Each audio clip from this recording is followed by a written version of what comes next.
Pierre Gasly is having another strong season in 2021. He continues to deliver great results for the AlphaTauri team, as he has done ever since he was dropped by the Red Bull team halfway through the 2019 season. He's been kept in the Red Bull setup, but his opportunities are limited at best, with Red Bull extending Perez's contract into 2022. It leaves Gasly a bit lost, but should Red Bull regret dropping Pierre Gasly in 2019? Let's have a look. My name's Andy, and this is Behind the Drive.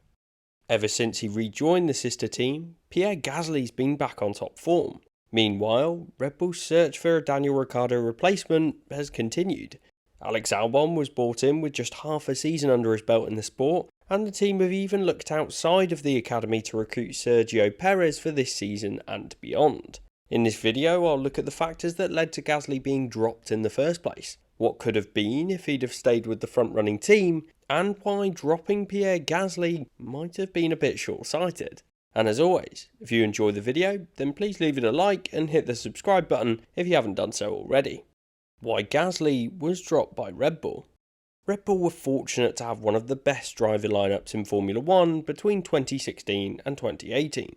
Daniel Ricciardo and Max Verstappen were both top-tier drivers and were fairly well balanced, both achieving podiums and race wins during this time. But by the end of those 2 years, it was clear that Red Bull had put their eggs in one basket, as Max Verstappen was to be the driver that would help them recover back to the front of the sport. It left Ricciardo as a bit of an outcast, and with the team making the switch to Honda engines for 2019, the Australian driver opted to roll the dice and move to Renault. It left Red Bull in a tricky situation. Generally, the team would look to their junior team for a replacement, as they like to look from within. But their options were limited. Since Verstappen was promoted in 2016, the Toro Rosso team had had 4 drivers through the door. Daniel Kvyat had been relegated back to the team as Verstappen was promoted, and he did well when he was at the front-running team, even beating Ricciardo over the course of the 2015 season, but had dropped out of the academy by 2018 and was without a race seat in Formula 1. Carlos Sainz had been with the team between 2015 and 17, but had been put out on loan to the Renault team in a move which the Spanish driver had pushed for, which meant a route back to the top team looked relatively unlikely. Brendan Hartley had joined the Toro Rosso outfit towards the back end of 2017 and raced there in 2018. And to be honest, he had a lot of bad luck, which ultimately meant he would never have the chance to get the call up to the top team. And then there was Pierre Gasly, the talented 22-year-old GP2 champion who'd had a single full season in Formula 1 and had impressed particularly with a 4th place finish in Bahrain during that season. On the whole though, I'd argue that Gasly wasn't yet ready for the top team and would have benefited from another year to get comfortable in Formula 1, just as many other Red Bull juniors had before him. So it was the young Frenchman that got the call-up for the 2019 season with big boots to fill. But I think the majority of people expected him to realise his potential and achieve some great results for the Red Bull team. But instead, it was a tough time for Gasly, as he joined a team that had a talisman driver in Max Verstappen, who had become well embedded over his 2 years with them. It was tough for Gasly to make his mark, as he struggled to get to grips with his new RB15 car. Over the first 12 races of the season, Red Bull scored 244 points. Breaking this down, Gasly scored just 63 of these to Verstappen's 181. That's just 25.8% of the team's total points scored up to that stage of the season. This kind of gap is simply unacceptable for a driver racing for one of the top 3 teams. And to add insult to injury, the average qualifying gap between the two was also huge. On the 9 occasions where both drivers got into Q3, Gasly was, on average, more than half a second behind the Dutchman's pace. So it wasn't just in the races that Gasly was well behind Verstappen, it was across the whole weekend. Meanwhile, Red Bull was just 44 points behind Ferrari in the Constructors' Championship. So if they'd have had 2 drivers in the fight, then they could have easily been ahead of them in the standings. So this was probably the first reason that Red Bull had been looking to switch Gasly out of that seat. They wanted to have a driver who could offer them more to compete with Ferrari. Ultimately, whilst Gasly was clearly a talented driver, he wasn't ready for that top seat.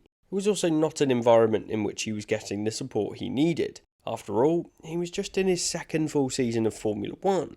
But I can see why Red Bull made the decision to drop him. Having been used to Daniel Ricciardo in that seat, they will have expected podiums and race wins just as they saw with Max Verstappen in 2019. In addition, the majority of drivers who'd graduated into the Red Bull car from the academy had always delivered once they got there, perhaps with the exception of Daniil Kvyat, although the Russian driver did score podiums during his time, so that one's up for debate. The problem for the Red Bull team though was the fact that they hadn't really solved the problem they had before signing Gasly for the top team. The Toro Rosso seats were still occupied by Daniil Kvyat, who we discussed earlier, and Alex Albon, a rookie who just graduated into the sport after finishing third in the Formula 2 Championship the previous year. Albon had just 12 races under his belt, in a midfield Toro Rosso where he'd been heavily outscored by his teammate, with Kvyat on 27 points to Albon's 16, although these points were heavily skewed by the fact that the Russian driver had sneaked a podium finish in Germany. Meanwhile, Carlos Sainz had left the Red Bull Junior team and had moved to McLaren for the 2019 season, so a move for the Spanish driver was off the table. So the alternatives to Gasly were limited, and realistically making a change mid-season would need to come from within their academy as opposed to looking for other options from outside of the Red Bull Junior team. And the decision was then taken to promote Alex Albon for the second half of the year in a straight driver swap, despite the Thai driver's inexperience. It allowed the Red Bull team to evaluate each of the options for that seat long term. Gasly dropped back down to Toro Rosso with his reputation severely damaged after his 12 races up against Max Verstappen in the Red Bull. But as you probably know, this is where it all changed. What if Gasly had stayed? Gasly returned to Toro Rosso and immediately looked and felt more comfortable in that environment. He scored points on his return to the team and was consistently in the mix whenever his Toro Rosso car had been capable of scoring. Meanwhile, Albon did an exceptional job in the Red Bull, especially considering he was a rookie in 2019. He achieved a top 6 finish at each race bar one, which was in Brazil, during which he was on course to achieve the first podium of his career until Hamilton dived down his inside, spinning Albon to the back of the grid. So it was a no-brainer to keep Albon within the team for 2020, and so it looked like the Red Bull team had moved on from Pierre Gasly. But it's worth noting the fact that at the Brazilian Grand Prix, where Albon missed out on his podium finish, it was Gasly in the Toro Rosso that picked up the pieces and found himself achieving his first podium finish for that midfield team. A huge redemption story.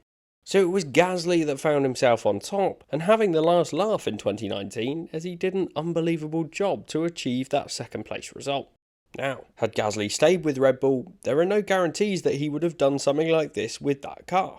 After all, he wasn't comfortable in that environment, with Christian Horner commenting on the less pressurised environment being a factor in his performances improving. And this is part of the problem. Gasly's performances with Toro Rosso never realistically put him in a position to get back in a Red Bull, particularly not back in 2019.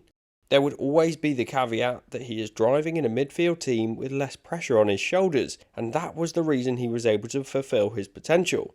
And if he was to regain that spot with the Red Bull team, that pressure would return, and the Frenchman probably would end up facing more pressure than ever before from both the media and Formula 1 fans. So moving into 2020, the drivers stayed put. Alex Albon, who'd done a good job in the latter stages of 2019, stayed with Red Bull for his first full season with them, and Gasly was kept on with AlphaTauri. This was not exactly a surprise given what I've mentioned previously, but as a result of keeping Albon, the pressure only increased on the Thai driver, who was yet to achieve his first podium with the team. It also increased further in 2020 after Ferrari dropped back down the order. It meant that the top 6 finish that would be acceptable before would no longer be adequate for Albon, and he would instead need to finish in the top 4. But that extra pressure and increased expectations resulted in a disappointing season, where he only got a top 4 finish at 4 of the 17 races that year. Gasly, on the other hand, did a much better job throughout the year, and even scored his first race win in Monza. He'd done a fantastic job and had recovered the reputational damage that he'd suffered from his demotion. But as mentioned earlier, it's a catch-22. If Gasly stays put with AlphaTauri, he wouldn't have the pressure on. And so even if he performed well, there's that caveat for Red Bull, which will mean he'll always find it difficult to return to the team in the long run.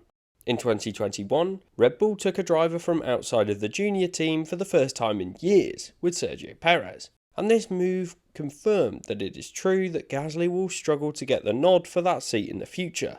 Gasly does remain with AlphaTauri, which suggests they don't want to see the Frenchman leave the sport or their academy. but also that they don't have any alternative drivers who might occupy that seat. Dropping Pierre Gasly was short-sighted. Over this year's Belgian Grand Prix weekend, Sergio Perez was announced to be staying on with the Red Bull team for 2022. This is a big deal. Perez has done very well, but has not been faultless. He's probably been the best performing driver since Ricciardo in that seat, but it's starting to look like the Mexican driver is the first that the team have really been able to trust to actually deliver some results in that car. I think this outcome will mean that Perez can worry less about his future and concentrate on supporting Verstappen to win the driver's title and the team to win the constructor's title, which would be their first since 2013. But it leaves Gasly trapped in an AlphaTauri seat which is unlikely to ever be a front-running team in the sport, so his opportunities are limited at best. There's no doubt that he's improved since returning to AlphaTauri and has become a stronger driver, and I wouldn't be surprised if other teams on the grid were interested in signing Gasly to drive for them and give him a long-term opportunity in the sport. But should Red Bull regret dropping Gasly in 2019? Well, dropping Gasly gave Red Bull the opportunity to try another junior driver in Alex Albon. This ultimately didn't exactly pay off for the team, but they had more information by dropping Gasly and seeing how another driver performed in that same seat. It allowed them to see who would be the best option for 2020, and for a team that are always starting the season with a desire to win a world championship, they need to know that they can trust both of their drivers to achieve results. So the decision was justified then. If a team had a car that was capable of winning the world championship in 2020, they had all the information that they could have going into that season to know that they had the best drivers they could in that seat. However, now we're 2 years on, and we can see the longer term implications of this decision. Pierre Gasly has gone from strength to strength, and used his demotion as fuel to achieve more and deliver great results consistently. Had Gasly stayed in the Red Bull team, we'll never know if he would have found some form and become a solid second driver for the team. But I think the sentiment amongst most Formula 1 fans by this point is that dropping Gasly after just 12 races was somewhat short-sighted. Drivers do need time to settle into their team, and given his inexperience at the time, it could be expected that Gasly would need more time to get up to speed. And then you have the fact that Gasly's gone on to become a very successful driver, and is performing incredibly well. I even put Gasly 4th in my list of drivers so far in 2021. So surely there'll be an element of regret from Red Bull as a talented driver from their academy has failed to achieve within the Red Bull team. This will be amplified further if they lose Gasly to another team, particularly if that team is a rival with those new regulations on the horizon. But at the same time, the decision was sensible, given the pressure from the media and the need for the team to achieve better results from their second driver in order to fight with Ferrari at the front. So it's a tough one to call, and while the Red Bull team won't publicly say it, I think there'll be an element of regret that they dropped Gasly back to the junior team so soon, especially having seen how the right environment could really nurture his talent. The problem of that second driver's seat may have been resolved by the signing of Sergio Perez, but even the team's advisor, Helmut Marko, has said that Perez won't be around forever, so they must remain on the lookout for a driver to occupy that seat once Perez moves on. So that's my view on whether Red Bull should regret dropping Pierre Gasly in 2019. What do you think? Let me know in the comments, and thanks for watching.